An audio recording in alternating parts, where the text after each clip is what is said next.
నమస్తే, welcome to Andhraprabha. నేను తేజస్వి. ఢిల్లీ మద్యం కుంభకోణంలో ఈడీ, సిబిఐ కేసులో బెయిల్ కోరుతూ తీహార్ జైల్లో ఉన్న ఎమ్మెల్సీ కల్వకుంట్ల కవిత దాఖలు చేసిన పిటిషన్లపై ఢిల్లీ హైకోర్టు తీర్పును రిజర్వ్ చేసింది.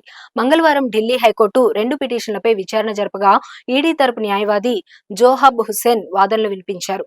కవిత తరపు న్యాయవాది విక్రమ్ చౌదరి సోమవారమే వాదనలు వినిపించగా మంగళవారం రిజైండర్ ఇచ్చారు. ఇరుపక్షాల వాదనలు విన్న జస్టిస్ స్వర్ణకాంత శర్మ తీర్పును రిజర్వ్ చేశారు. ఈ నెల 30 లేదా 31న తీర్పు వెలువరించేందుకు పరిశీలిస్తామని ఆమె తెలిపారు. వాదోపవాదాలు పరిశీలిస్తే ఈ కేసు మొత్తంలో ఉన్నది ఒక్కరే మహిళని, ఒక మహిళగా తనకు బెయిల్ పొందే అర్హత ఉందని కవిత బెయిల్ పిటిషన్ లో పేర్కొనడాన్ని దర్యాప్తు సంస్థలు వ్యతిరేకించాయి.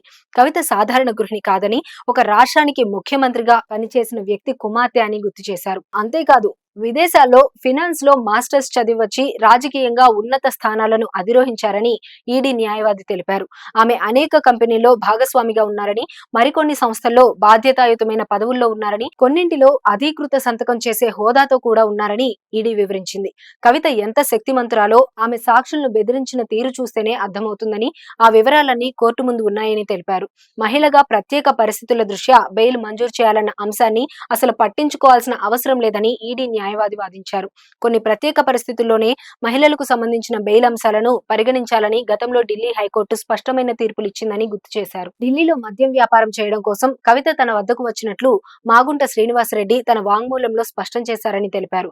ఈ వ్యవహారంపై మార్చి 2021లో ఢిల్లీ సీఎం అరవింద్ కేజ్రీవాల్ తో భేటీ అవ్వగా కవితను కలవాలని, 100 కోట్ల రూపాయల వరకు పెట్టుబడి పెట్టడానికి ఆమె సిద్ధంగా ఉన్నారని, ఆమెతోనే సంప్రదింపులు జరపాలని చెప్పినట్లు వాంగ్మూలంలో మాగుంట పేర్కొన్నారని ఈడీ తెలిపింది. అనంతరం హైదరాబాద్ లోని కవిత నివాసంలో భేటీ అయ్యారని వివరించారు. కేజ్రీవాల్ 100 కోట్ల రూపాయలు సర్దుబాటు చేయాలని కోరారని, అందులో 50 కోట్ల రూపాయలు ఇవ్వాలని, ఇందుకోసం బుచ్చిబాబు వచ్చి కలుస్తాడని కవిత చెప్పారని మాగుంట రాఘవ తన వాంగ్మూలంలో చెప్పారని ఈడీ న్యాయస్థానానికి తెలిపింది.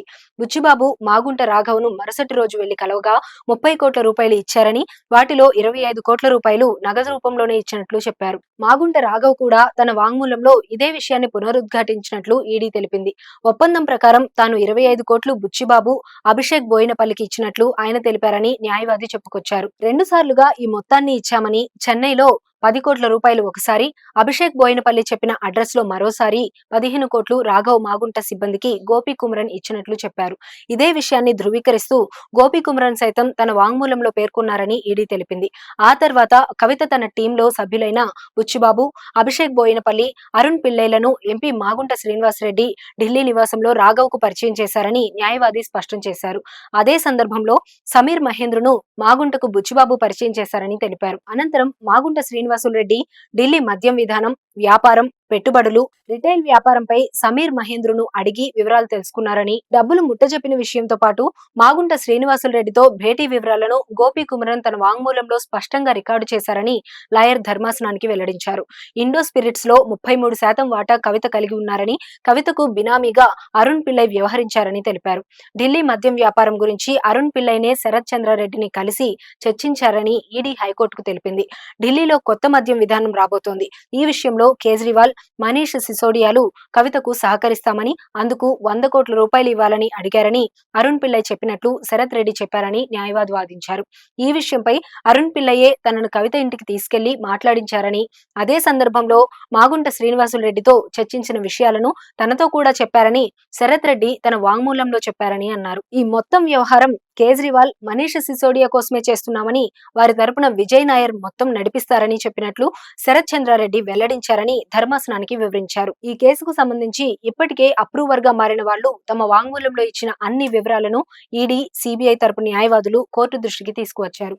కవిత 2 ఏళ్లలో సుమారు 11 మొబైల్ ఫోన్లు ఉపయోగించారని, వాటిలో ఈ కేసుకు సంబంధించిన డేటా ఉన్న 4 ఫోన్లను ఫార్మేట్ చేసి ఆధారాలు ధ్వంసం చేశారని ఈడీ కోర్టుకు చెప్పింది. కేసు దర్యాప్తు పురోగతిలో ఉందని, ఇప్పుడు కవితకు బెయిలిస్తే సాక్షులను ప్రభావితం చేస్తారని, సాక్ష్యాలను తారుమారు కూడా చేస్తారని న్యాయవాదులు చెప్పారు.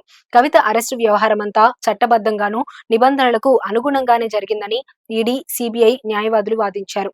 ఈ కేసులో కవితే ప్రధాన సూత్రధారి. పాత్రధారి ప్రధాన లబ్ధిదారులుగా ఉన్నారని దర్యాప్తు సంస్థలు హైకోర్టుకు తెలిపాయి. రిజాయిండర్ వాదనలు వినిపిస్తూ కారణాలు చూపకుండానే కవితను సిబిఐ అరెస్ట్ చేసిందని కవిత న్యాయవాది నితీష్ రాణా అన్నారు. కేసులో సాక్ష్యాలను ధ్వంసం చేశారనడం సరికాదని, ఆమె వాడిన తర్వాత సహాయకులకు ఇచ్చిన మొబైల్ ఫోన్లను ఈడీ కోరితేనే తిరిగి వారి నుంచి తీసుకొని దర్యాప్తు సంస్థకు ఇచ్చినట్లు చెప్పుకొచ్చారు. ఫోన్లు తీసుకున్న తన సహాయకులు ఫార్మాట్ చేసి వాడుకున్నారని, వాటినే కవిత ఈడీ అధికారులకు ఇచ్చారని వివరించారు. ఇందులో సాక్ష్యాలను ధ్వంసం చేయడం అంటూ ఏమీ జరగలేదని, ఎలాంటి సాక్ష్యాలు తారుమారు చేయలేదని నితీష్ రాణా వాదించారు. దర్యాప్తు సంస్థల వాదనలతో పాటు కవిత తరపు రిజాయిండర్ వాదనలు పూర్తి కావడంతో స్వర్ణకాంత శర్మ తీర్పు